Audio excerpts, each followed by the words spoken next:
মাজুলী জিলাৰ জ্যেষ্ঠ প্ৰশাসনিক সহায়ক তথা মাজুলী জিলা সদৌ অসম জিলা প্ৰশাসন কৰ্মচাৰী সন্থাৰ সভাপতি শ্ৰী গৌতম ভূঞাদেৱৰ চৰকাৰী নীতি বহিৰ্ভূতভাৱে মাজুলী জিলাৰ পৰা যোৰহাট জিলালৈ আন্তঃজিলা বদলীকৰণৰ প্ৰতিবাদত যোৱাকালিৰ দৰে আজিও সদৌ অসম জিলা প্ৰশাসন কৰ্মচাৰী সন্থাৰ ধুবুৰী জিলাৰ লগতে সমূহ কৰ্মচাৰীবৃন্দই আজি 2 ঘণ্টীয়া কৰ্মবিৰতি তথা ধৰ্ণা কাৰ্যসূচী পালন কৰা হৈছে। যোৱাকালি আমি 1 ঘণ্টাৰ কাৰণে পালন কৰিছিলো, আজি 2 ঘণ্টা আমাৰ দাবী চৰকাৰে এই নীতি বহিৰ্ভূত আদেশ আন্তঃজিলা বদলীকৰণৰ আদেশ যেতিয়ালৈকে চৰকাৰে আদেশটো উজ্জ্বল নকৰে তেতিয়ালৈকে আমাৰ এই ধৰ্ণা কাৰ্যসূচী চলি থাকে। আমাৰ সাৰ্ভিস ৰুলত ministerial district establishment services rule 1967 মতে আমাৰ আন্তঃজিলা বদলীকৰণ নাই।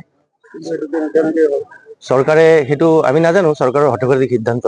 চৰকাৰে জিএডিৰ পৰা সেইটো গভৰ্ণৰৰ নটিফিকেশ্যনৰ যোগেদি মানুহজনক ট্ৰান্সফাৰ কৰিছে। আন্দোলন কিমান দিন চলিব? এতিয়া ইয়াৰ আজিলৈকে আমাৰ 2 দিনীয়া কাৰ্যসূচী আছিলে। এতিয়া কেন্দ্ৰীয় সমিতিৰ নিৰ্দেশ মতে আগন্তুক আমি কি সিদ্ধান্ত কেন্দ্ৰীয় সমিতিয়ে যি সিদ্ধান্ত লয় সেইমতে আমি আগবাঢ়ি যাম। আন্দোলন কৰিলে আমিতো গণতান্ত্ৰিকভাৱে আন্দোলন কৰি আছো। আন্দোলন কৰিলে প্ৰশাসনিক কাম কাজ অলপ হেৰি হ'ব, কিন্তু আমি ৰাইজৰ প্ৰতি লক্ষ্য ৰাখি ৰাইজৰ সুবিধাৰ প্ৰতি লক্ষ্য ৰাখি আমি দিনজোৰা কাৰ্যসূচীত এতিয়া সদ্যহতে লোৱা নাই, কাৰণ আমাৰ আধা বেলা আমি কাম কৰিব পাৰো। 3টাৰ পৰা আমি 5টালৈকেহে কৰিছো। দাবী পালন দিনজোৰা কাৰ্যসূচী সেইটো কেন্দ্ৰীয় সমিতিয়ে ডিচিশ্যন ল'ব, কিন্তু আমাৰ এই আন্দোলন চলি থাকিব। মাজুলী জিলাৰ জ্যেষ্ঠ প্ৰশাসনিক সহায়ক তথা মাজুলী জিলা সদৌ অসম জিলা প্ৰশাসন কৰ্মচাৰী সন্থাৰ সভাপতি শ্ৰী গৌতম ভূঞাদেৱৰ চৰকাৰী নীতি বহিৰ্ভূতভাৱে মাজুলী জিলাৰ পৰা যোৰহাট জিলালৈ আন্তঃজিলা বদলীকৰণৰ প্ৰতিবাদত যোৱাকালিৰ দৰে আজিও সদৌ অসম জিলা প্ৰশাসন কৰ্মচাৰী সন্থাৰ ধুবুৰী জিলাৰ লগতে সমূহ কৰ্মচাৰীবৃন্দই আজি 2 ঘণ্টীয়া কৰ্মবিৰতি তথা ধৰ্ণা কাৰ্যসূচী পালন কৰা হৈছে। যোৱাকালি আমি 1 ঘণ্টাৰ কাৰণে পালন কৰিছিলো, আজি 2 ঘণ্টা আমাৰ দাবী চৰকাৰে এই নীতি বহিৰ্ভূত আদেশ আন্তঃজিলা বদলীকৰণৰ আদেশ যেতিয়ালৈকে চৰকাৰে আদেশটো উজ্জ্বল নকৰে তেতিয়ালৈকে আমাৰ এই ধৰ্ণা কাৰ্যসূচী চলি থাকে।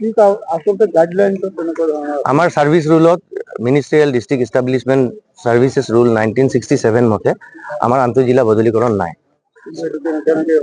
চৰকাৰে সেইটো আমি নাজানো, চৰকাৰৰ হঠকাৰিক সিদ্ধান্ত। চৰকাৰে জিএডিৰ পৰা সেইটো গভৰ্ণৰৰ নটিফিকেশ্যনৰ যোগেদি মানুহজনক ট্ৰান্সফাৰ কৰিছে। আন্দোলন কিমান দিন চলিব? এতিয়া ইয়াৰ আজিলৈকে আমাৰ 2 দিনীয়া কাৰ্যসূচী আছিলে। এতিয়া কেন্দ্ৰীয় সমিতিৰ নিৰ্দেশ মতে আগন্তুক আমি কি সিদ্ধান্ত কেন্দ্ৰীয় সমিতিয়ে যি সিদ্ধান্ত লয় সেইমতে আমি আগবাঢ়ি যাম। আন্দোলন কৰিলে আমিতো গণতান্ত্ৰিকভাৱে আন্দোলন কৰি আছো। আন্দোলন কৰিলে প্ৰশাসনিক কাম কাজ অলপ হেৰি হ'ব, কিন্তু আমি ৰাইজৰ প্ৰতি লক্ষ্য ৰাখি ৰাইজৰ সুবিধাৰ প্ৰতি লক্ষ্য ৰাখি আমি দিনজোৰা কাৰ্যসূচীত এতিয়া সদ্যহতে লোৱা নাই, কাৰণ আমাৰ আধা বেলা আমি কাম কৰিব পাৰো। 3টাৰ পৰা আমি 5টালৈকেহে কৰিছো। দাবী পালন